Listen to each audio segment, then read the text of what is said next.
woman, Odyssey. I had to find it online because the copy I have on my computer isn't great. So, Book 1, 1 of 21, Invocation and Introduction, which I'm presuming this is just chapter 1. If not, correct me. Tell me, Muse, of that man of many resources who wandered far and wide after sacking the holy citadel of Troy. Many the men of whose cities he saw, whose ways he learned, many the sorrows he suffered at sea while trying to bring himself and his friends back alive. Yet despite his wishes he failed to save them because of their own unwisdom, foolishly eating the cattle of Helios the sun, so God denied them their return. Tell us of these things, beginning where you will, goddess, daughter of Zeus. Now all the others who had escaped destruction had reached their homes and were free of sea and war, he alone longing for wife and home. Calypso, the nymph, kept her echoing cavern, desiring him for a husband. Not even when the changing seasons brought the year the gods had chosen for his return to Ithaca was he free from danger, and among friends yet all the gods pitied him except Poseidon, who continued his relentless anger against godlike Odysseus until he reached his own land at last. It says Book 1, 21 through 43, I guess those are the line numbers. Zeus speaks to the Olympians. Now, though Poseidon was visiting the distant Ethiopians, the most remote of all a divided people, some of whom lived where Hyperion sets the others where he rises, to accept a hecatomb of sacrificial bulls and rams, and there he sat enjoying the feast. But the rest of the gods had gathered in the halls of Olympian Zeus. The father of gods and men was first to address them, for he was thinking of flawless Agathos, whom far famed Oedipus, Agamemnon's son, had killed, and thinking of him he spoke to the immortals. How surprising that men blame the gods and say their troubles come from us, though they, through their own unwisdom, find suffering beyond what is fated. Just as Atygeus began beyond what was fated, took the wife of Agamemnon, son of Atreus, and murdered him when he returned, though he knew the end would be a complete disaster, since we sent Hermes, keen-eyed slayer of Argus, to warn him not to kill the man or court his wife, as Odysseus would avenge Agamemnon once he reached manhood and longed for his own land. So Hermes told him, but despite his kind intent, he could not move Atygeus' heart, and Atygeus was paid the price now for it all. Book 1, 44. Athene seeks help for Odysseus. That must be Athena, but it's spelled Athene. Athene, the bright-eyed goddess, answered him at once. Father of us all, son of Cronos' highest king, clearly that man deserved to be destroyed, so let all be destroyed who act as he did. But my heart aches for Odysseus, wise but ill-fated, who suffers far from his friends on an island deep in the sea.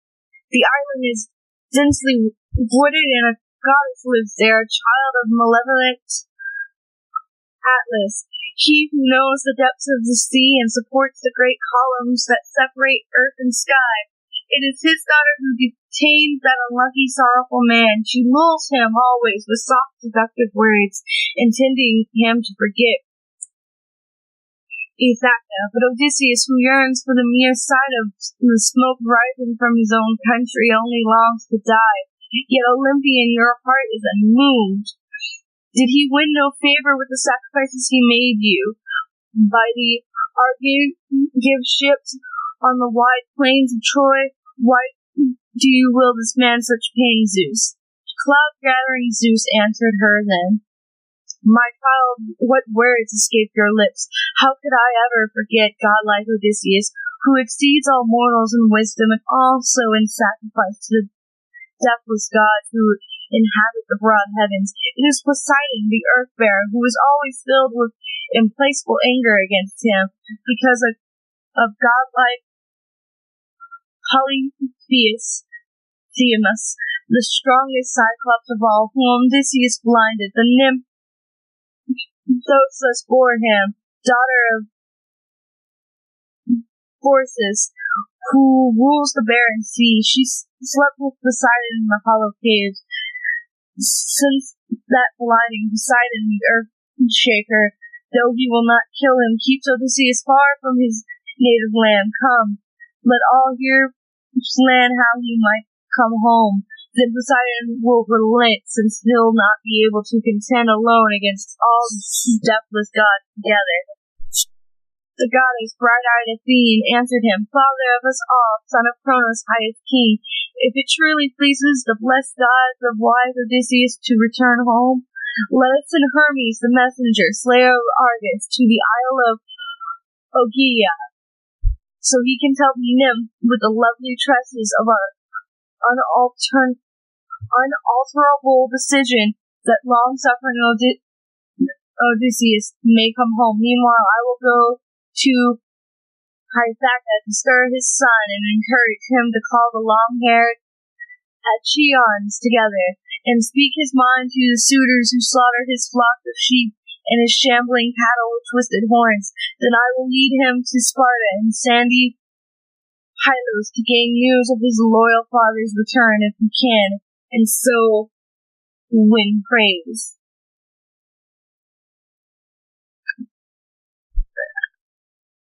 Book 1, 96 to 155.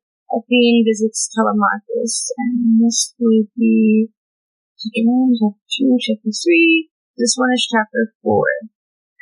So saying, she bound to her feet her beautiful sandals of imperishable gold that would carry her over the waves, over the wide land, as swiftly as the wind, and she took her heavy spear, great and strong, with its tip of sharpened bronze, with which she destroys the ranks of many heroes when that daughter of a mighty father is angered. Then she flew down from the heights of Olympus, and reaching Ithaca, stood at Odysseus' gate, at the threshold of the court. She appeared as a visitor. Mentes, chief of the Taphians, bronze spear in hand. There she found the insolent suitors sitting in front of the doors, and ox hides from beasts they had slaughtered themselves. Playing at counters, their pages and squires were busy mixing water and wine in bowls. Others were wiping tables with sponges and laying them, while others were setting out plentiful servings of meat. Godlike Telemachus, sitting troubled among the suitors, imagining how his noble father might arrive from somewhere, throw the suitors from the palace, win honor and rule his own again, was first to see her. Thinking of it, sitting among the suitors, he saw Athene, and went straight to the doorway. Ashamed a stranger should wait so long at the gates. Approaching her, he clasped her right hand, took her spear of bronze, and spoke to her winged words. Welcome, stranger. Here you will find hospitality, and after you have eaten, you may tell us why you are here. At this he led the way, and Pallas, Athene followed.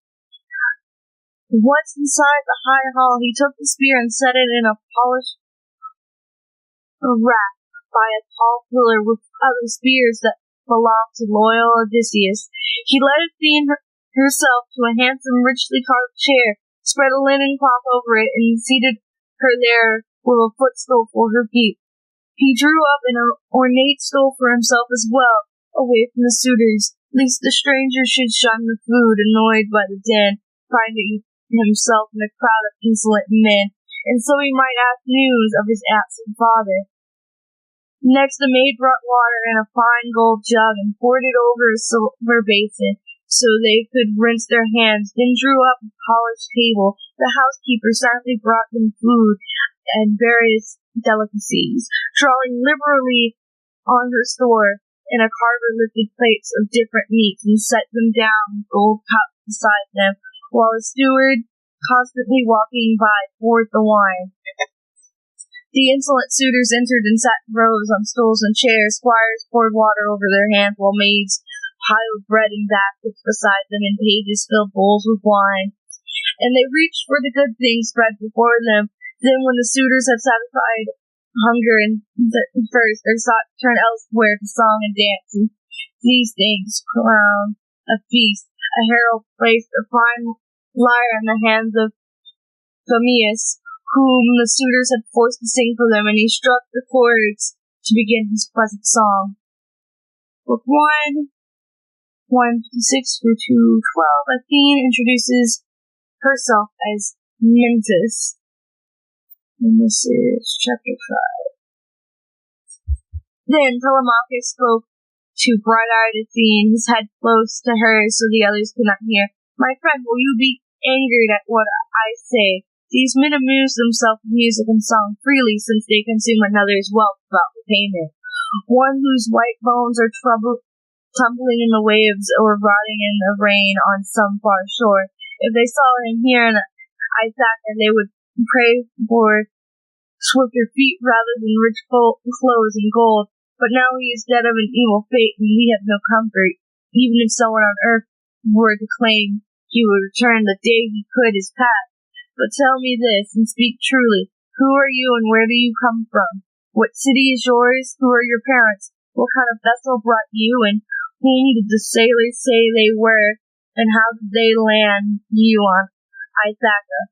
For I doubt you came on foot. And tell me this too, is this truly your first visit here, or are you a friend of my father's? Many of those who entered our house as guests, for he too traveled widely among men. Then the goddess bright-eyed Athene answered, Well, I will tell you all openly. I am Mentis, wise and Truilus's son, lord of the sea-going Taphanes. Now, as you see, with my whip and crew I beach here in my journey over the wine dark sea of foreign-speaking Temessus, trading for copper and carrying glittering iron. My ship lies over there, away from the city, next to open land in Raythorn Harbor, and below wooden Neon. Let us call each other friend, as our fathers did, friends of old. Go and ask that old hero Laertes, if you like, who no longer comes to the palace, they say, but endures a sorrow far away off in the fields with an aged woman for servant, who serves his food and drink when weariness grips his limbs as he toils among the slots of his vineyard. I came because men said that Odysseus was here among his people, but the gods seem to have prevented his returning, since he has not vanished from the earth yet.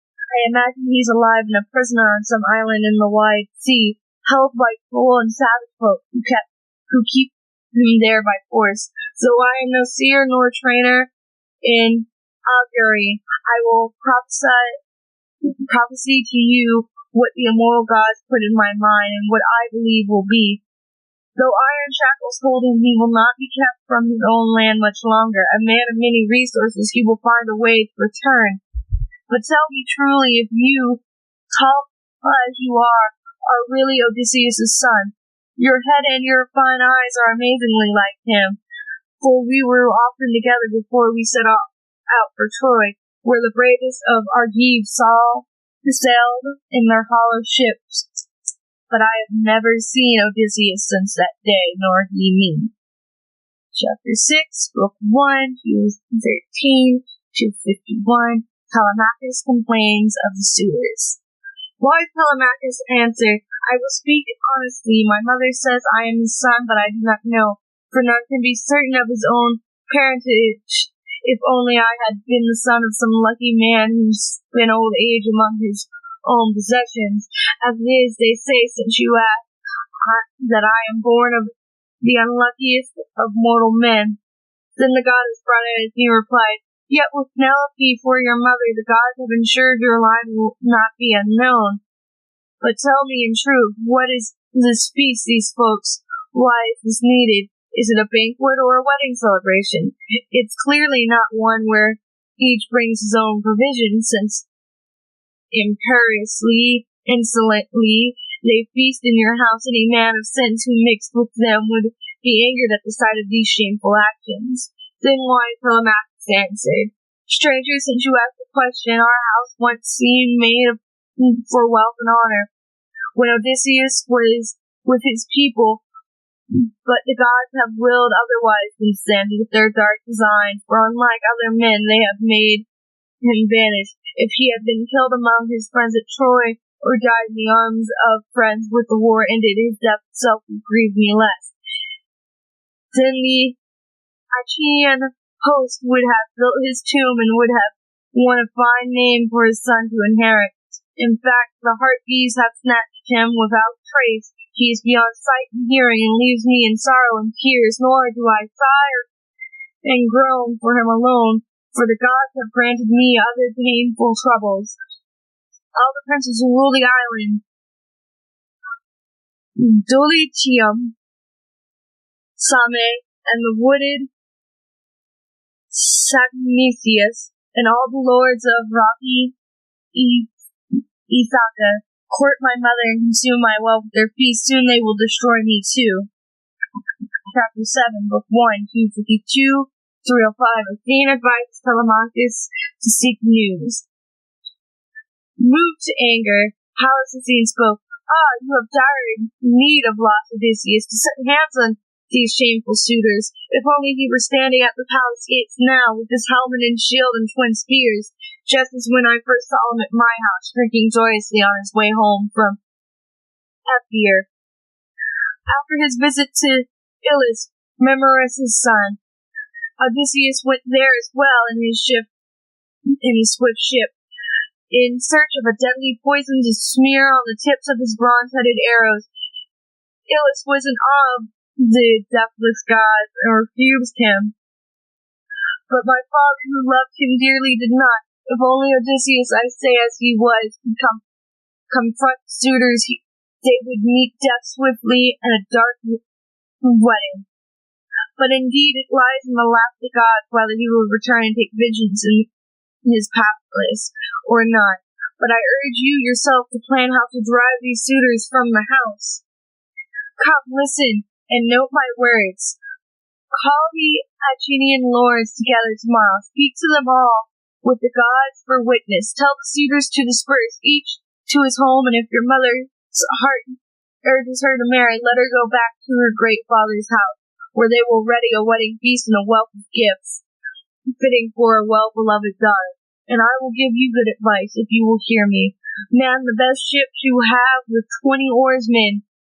Go and seek news of your absent father. Some mortal may tell you, or perhaps a rumor sent by Zeus to bring news to men. Go to Palos first, and question the noble Nestor. Then Sparta, to yellow-haired Menelaus, last of the bronze-clad Achaeans to reach home. If you hear your father is living and sailing home, then however troubled you are, endure for another year. But if you hear he is dead, return to your own land. Build a mound with all the funeral rites, generous ones as is fitting, and give your mother away to a new husband. When you have settled and done all this, use heart and mind to plan how to kill the suitors in your palace, openly or by Guli, or by Gil, since it is not right for you to follow childish ways. Being no more a child, perhaps you have not heard what fame Orestes won among men, destroying his father's murderer, cunning Agathias for killing his noble father. You too take courage, my friends, since I see you are tall and fine, so that many a man unborn will praise you. But now I must go to my swift ship and my crew, who will be weary of waiting. Take note yourself of my words and consider them. Chapter 5, Book 1, 306 to 324. Athene departs like a bird. Wise Telemachus replied, Stranger, truly you speak kindly like a father to his son, and I will never forget your words. But stay a while, though you are eager to be gone. so that when you have bathed and eased your heart, you can go to your ship in good spirit, taking a rich and beautiful gift from me as a keepsake, such as a stranger gives to stranger in friendship. Then the goddess bright-eyed Athene answered him, do not detain me longer, since I am eager to go. Whatever gift your heart prompts you to send home with me, give it to me when I return, choosing one of the loveliest, and it will bring you good value in exchange. So the goddess bright-eyed Athene spoke and vanished, soaring upwards like a bird. In his heart she had stirred fortitude and daring, and made him think of his father even more. He felt what had passed in his spirit, and was awed, realizing a God had been with him, and God like himself, he at once rejoined the suitors. Okay. That's the end of that chapter. Let me count them all up to make sure that is the first 8. 1, 2, 3, 4, 5, 6, 7, 8. Yep, that's the first 8. And I'll read the others later.